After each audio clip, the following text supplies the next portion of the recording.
स्वभावचिन्मयानन्दं कृपापूर्णं जगत्पतिं हरिषड्वर्गजेतारं नित्यानन्दगुरुं भजे स्वभावचिन्मयानन्द. I think of God, universe as being blissful and nurturing, but the God described in the Satyanarayana Puja is revengeful and punishes people. Why? This is a wonderful question. Understand, our masters created many wonderful techniques for you to connect with the ultimate from the level where you are staying. If you are in the level of Swadhisthana, you're okay? If you are in the level of Swadhisthana, means fear, revenge, you will not be able to connect with the God who is all powerful, all compassionate and overflowing ecstasy. You will not be able to connect.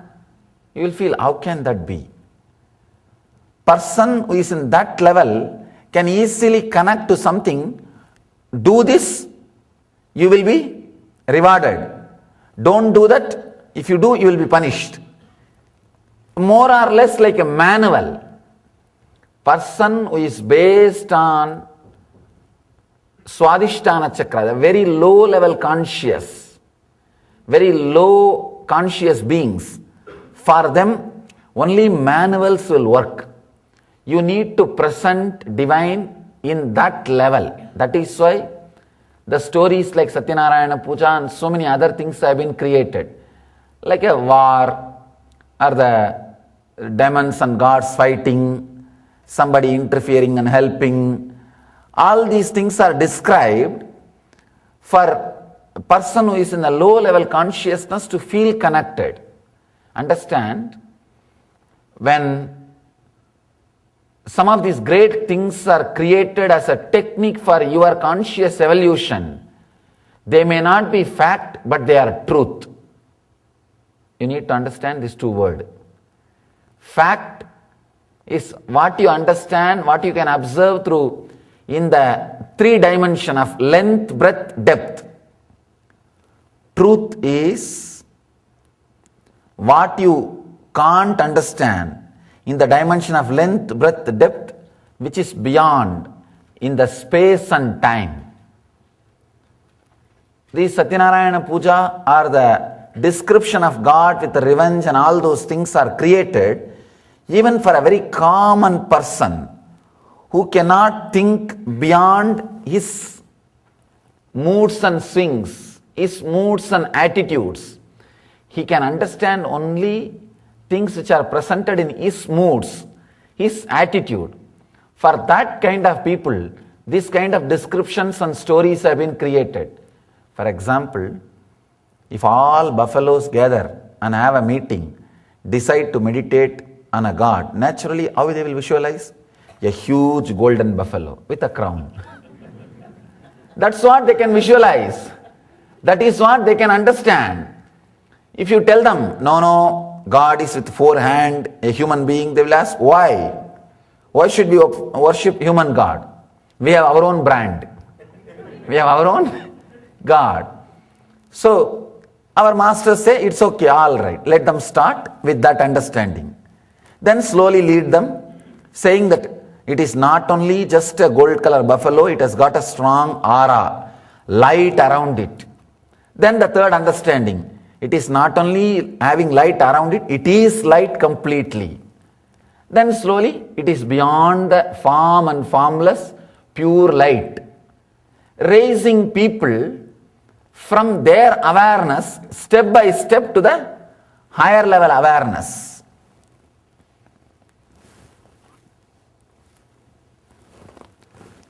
One of the great misunderstanding,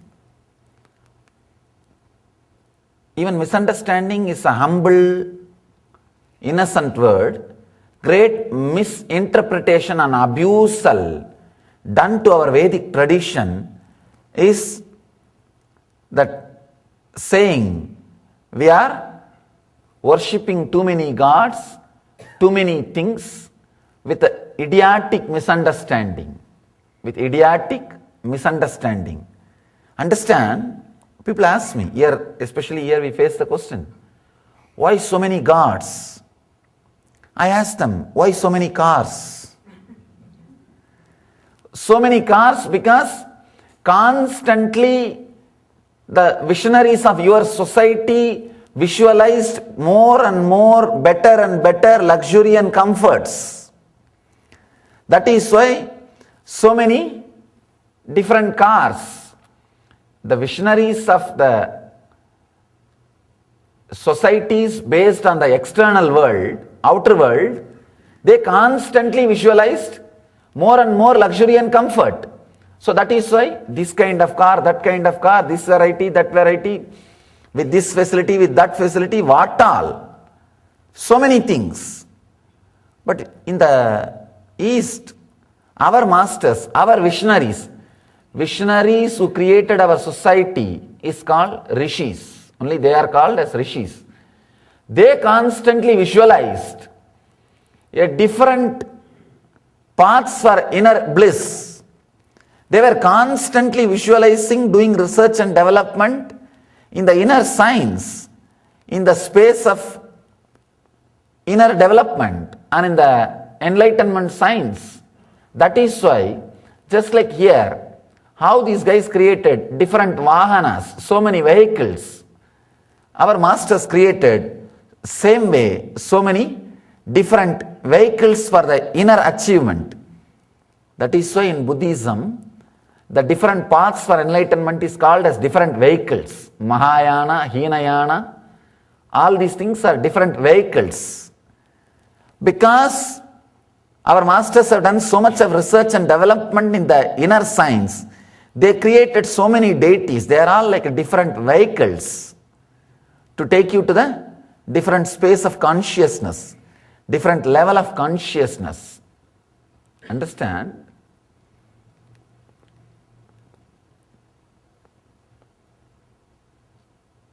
When you don't understand and if you are ignorant, then at least you should accept ignorance. I saw so many so-called foolish scholars writing books about Hinduism and Vedic tradition. Neither they lived nor had any understanding or even little courtesy to learn things. This question, like why Satyanarayana Puja, God is described with so much of vengeance. Understand? It is not that God is carrying vengeance. No. These are different methods and techniques made available to different level people by our great masters. Let me try to give you an idea of how our masters worked. See, whenever a person starts getting interested in spirituality or religion or inner space or bhakti or anything, the moment he starts getting interested in something beyond the outer world, first thing he will be attracted to too many deities. Whatever gods and goddesses are there, he will start praying. He will start praying. He will just try to work with everybody. Try to strike a deal. You take care of 10%, you take care of 10%, you take care of 10%. Okay, perfectly all right. A kind of a exploring attitude. Our child, if you see a child, it may have 100 toys, but it will not give even one to somebody else. You may say, hey, you have 100. Why don't you just give 2 for your brother? No. He will pick up that only and put it in the mouth. And not only that, if you try to take other things, he will just go and lie down on that. Till that time, he will be sitting and playing. But the moment you say, I am taking 2 toys for your brother, he will just lie down on that and roll and cry. Roll on that and cry. Exploring attitude. Perfectly all right. Nothing wrong. When you start exploring, It will be like you will work with all deities, whatever deity you see. The more hands you will feel, more power, more energy. Let me tell you, actually, I had one very serious doubt. Why these deities are having so many hands and so many different energies, so many different weapons. One great sannyasi, a very great Swami, his name was Shantananda. He was living in South India, in Tamil Nadu. I had the fortune to have his darshan and see him. Very pious, humble, a complete sadhu, a full sadhu, a matured, ripe sadhu. He had in his temple, he built a temple. Actually, from him only I learned to putting these huge size murtis. He had a temple with a 18-handed Devi. I asked him, Swamiji, why these different hands, so many hands, the deities are described? Then he laughed and said, by the time we started our mission and started all the work happening, he laughed and told me, now I saw your souvenir. He saw our introduction booklet and he said, the book says you built 100 ashrams and 1,000 centers. Now, because we have evidence and all these things, okay. After your lifetime, if somebody sees, within this short time you established so many ashrams, so many centers, wrote so many books, all these things, will they be able to believe you had only 2 hands? They can't. A normal logical man will start thinking, maybe he was working with too many hands. I told him, no Swamiji, so many of my disciples help me. They all give their hands to me and they are assisting. He says, that is the exact thing. They all have become now your hand. Same way, they all achieved, these deities have done so much in very short period of time. So, we have to make a statement about their power. It is like a statement about their power. We say 18 hand means they express so much energy when they are in the body. They have done so much of work. That is why so many hands and different weapons are described. These are metaphysical description of the power which expressed through them. That is the exact definition. That is the exact understanding we need to have. It's like they are making a statement, so much of work has been done through their energy. So naturally we will have the initial level, so many different. Actually, after hearing to his explanation, I was shocked. Yes, true. You cannot imagine, Shankara did so much within 32 years. You will be surprised. The whole public life of Vivekananda is only 9 years. 1893, he appeared in Chicago in public, and 1902, he passed away. That's all. Only 9 years of public life. Nobody can imagine. All his books to read and complete, you need one lifetime. To read and understand whatever he wrote and spoke in 9 years, you need one lifetime. You can't believe. Now naturally we have to think, Vivekananda must have had 10 hands. That is the metaphysical description. It's a metaphysical understanding. In the initial level you will have connection to so many deities. That is, we can say, first standard. Then after some time, slowly the understanding will become matured and you will start thinking, maybe the same energy only is blessing in so many forms. It will become a devotion towards one deity, one energy. It can be called as second standard. And you will be worshipping one deity. Then slowly, instead of pouring water, putting flower. See, pouring water, putting flower, showing fire. Everything is actually his. What am I going to do? By bringing and putting it on him. It's like if the flower is on the tree, it is on the God, on the divine. Ramana Maharshi beautifully used to say, hey, why are you bringing the flower from Virat Purusha and putting it on small Purusha? The Murti is a small Purusha, means the divine. And flower is, if the flower is on the tree, on the plant, it is on the Virat Purusha, cosmic God. So you will slowly understand, everything is his. We are pouring water on the person from who said, oh, all the Ganga is coming, all the water is coming out. And we are putting flowers on the person who said is Himalayas itself.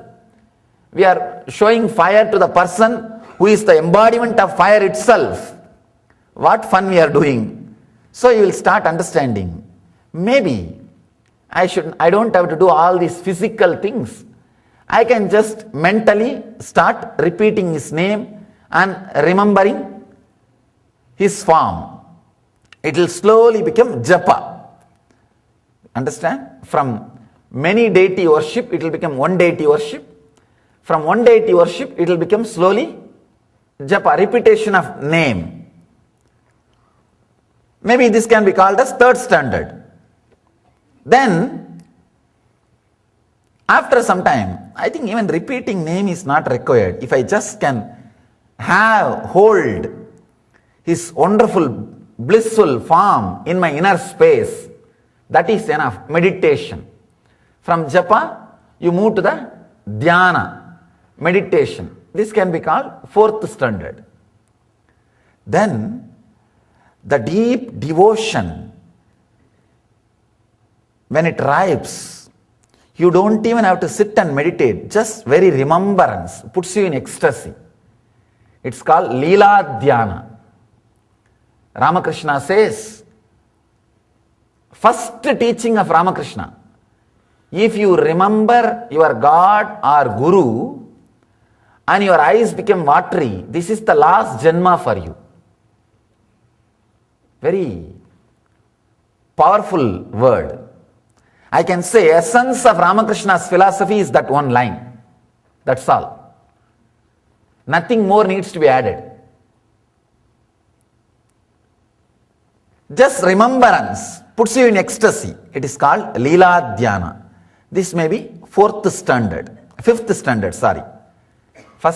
standard is many deity worship. Second is one deity worship. Third is from worship to japa, repetition of name. Fourth is just meditation, means visualization of that form. Fifth, just remembrance, not even visualization.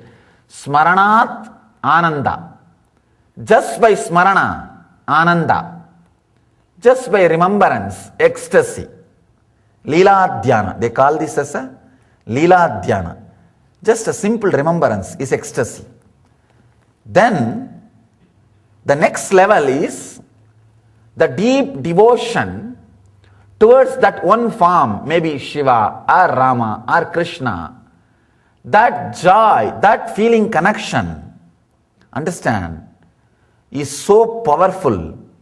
It will naturally, automatically bring a living master into your life. Only if you are in that state of Leela Dhyana, you will have that click with a living master. Till then, you can never have a click with a living master. Understand? Having direct connection, the right understanding of living master will happen only a person who has come up to the level of fifth standard. When you see a living master, suddenly the click happens. Oh God, what I was fantasizing and visualizing and enjoying by remembrance is walking on the ground with the human body. What I read in the Puranas, Bhagavata and scriptures and enjoying by remembering is walking, is living, in the human body on the planet Earth.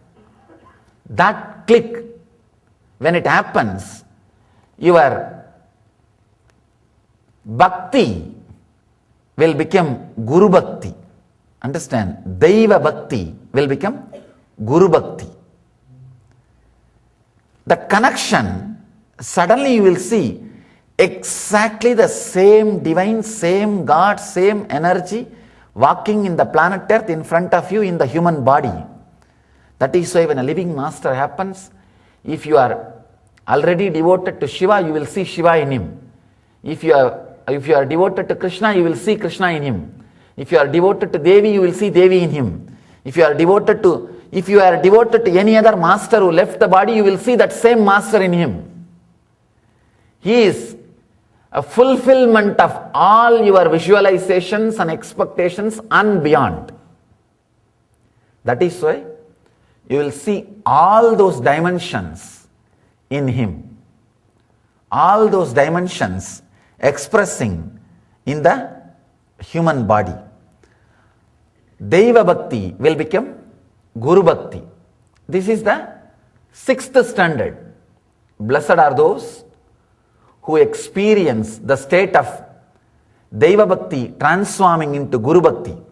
The devotion to a God transforming into the devotion to the Master. Understand? It can happen only a person whose being is matured and who has become egoless. Having devotion towards a God, you don't have to give up your ego, because he is not directly going to be present in the plane where you are staying. Understand? You will never be affected by the in-laws who are staying in India. I have seen in India so much of problem between in-laws and daughter-in-laws and mother-in-laws. In this country it does not happen, because they come rarely, and even if they come, they babysit. So the problem between the mother-in-law and daughter-in-law is lot less here, because they are in different plane altogether. That is the same thing. Having relationship with the gods, because they are in different plane. But in India, so much problem. Why? They all live in same house. They have to share same house, same wealth, and same person. Daughter-in-law wants husband, mother-in-law wants son, same person. Then problem starts. You need to be egoless to be in India in a joint family. To live with a mother-in-law in India, you have to be egoless, because both are living in same plane. Same way, Deva Bhakti does not need ahankara tyaga, ego sacrifice. Many times it is ego fulfilling. But Guru Bhakti needs ego sacrifice, because he has landed in the same plane as you are. He is doing the drama in the same language which you understand. Here, competition comes. Guru also wants your ego and you also want your ego. Both of them wants the same thing. Now the problem starts.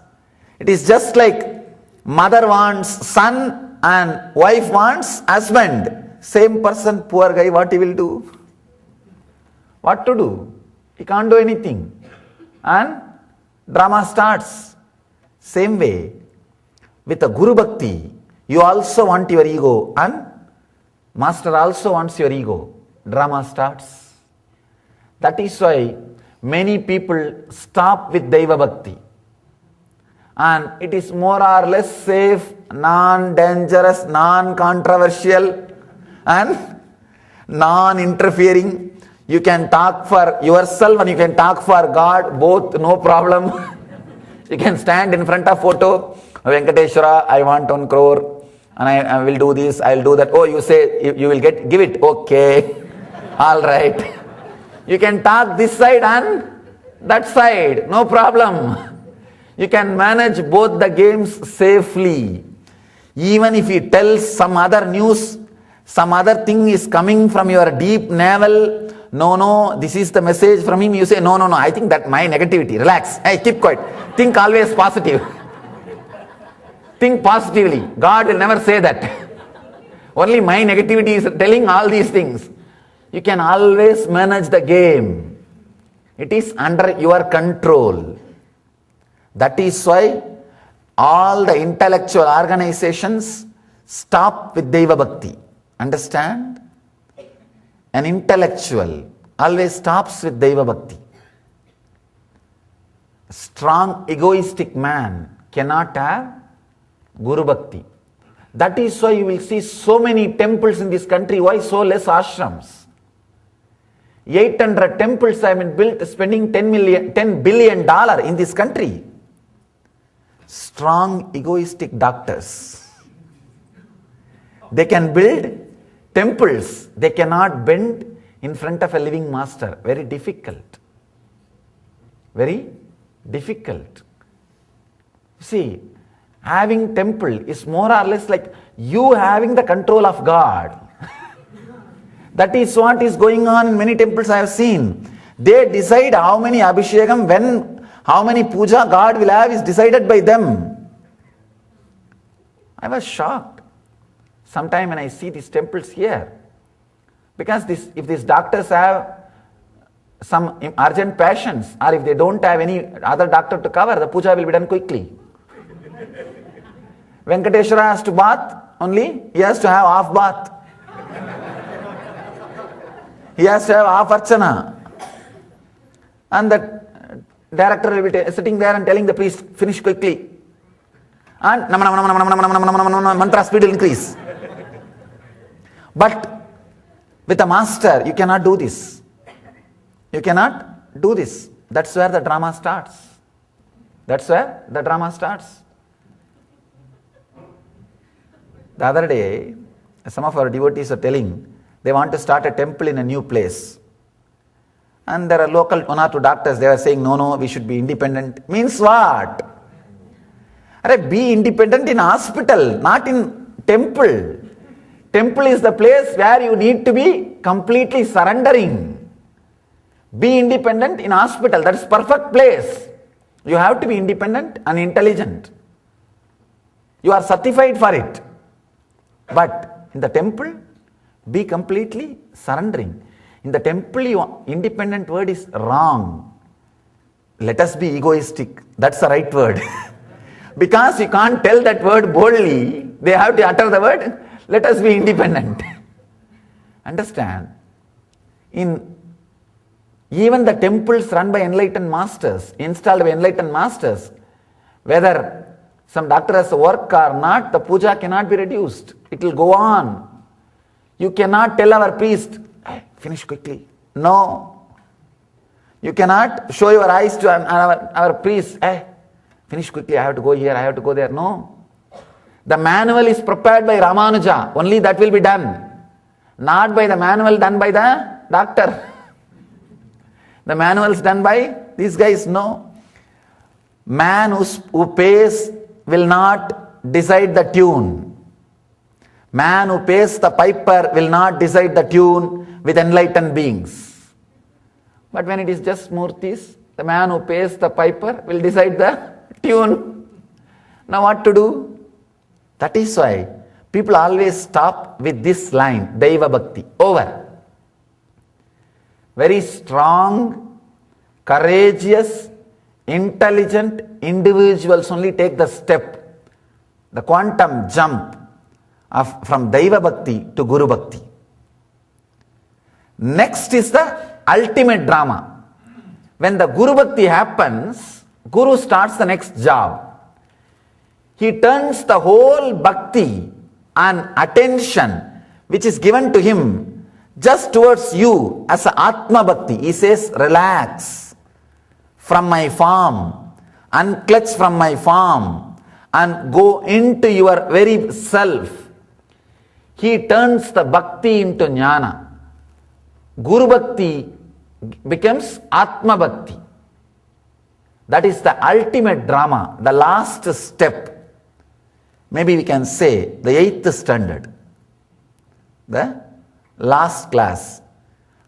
That is another one problem. Some people will be stuck even in this place, in this spot. They will be stuck with the Guru Bhakti. No, forget about enlightenment. I want only to be around you. That is where the master's work becomes very strong. But he will never allow that. One wonderful incident, like this one person, too much caught in the form of the Ramana Maharshi, goes to Bhagavan and says, Bhagavan, please give me vibhuti from your hand. Every day, morning he will take vibhuti, the holy ash from Ramana Maharshi, only then he will do his activities. First few days Bhagavan gave. After that he understood that this fellow has become addicted to the form. And it is time to teach lesson.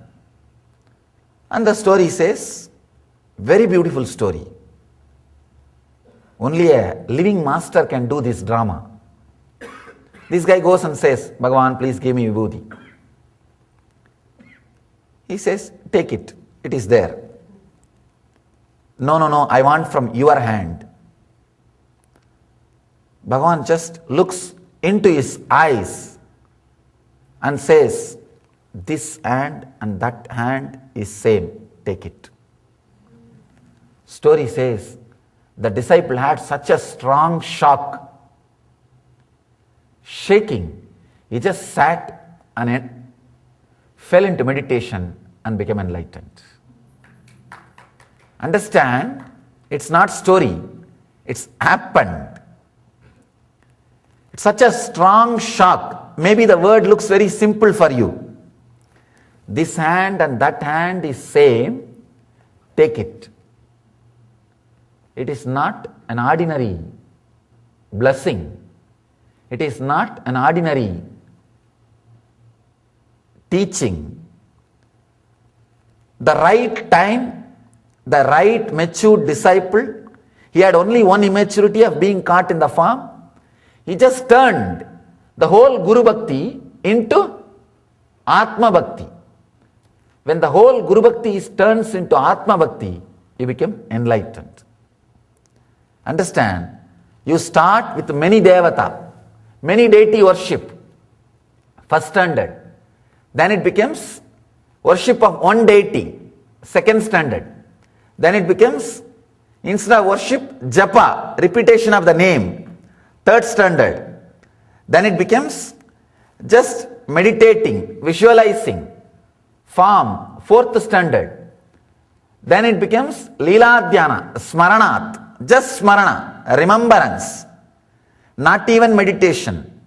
That is the fifth standard. Then slowly from there, that Deva Bhakti becomes Guru Bhakti. That is the sixth standard. And that Guru Bhakti directly turned by the master towards you as Atma Bhakti, that is seventh standard. Achieving enlightenment is eighth standard. Understand? Our masters have created enough techniques for all these different standard people.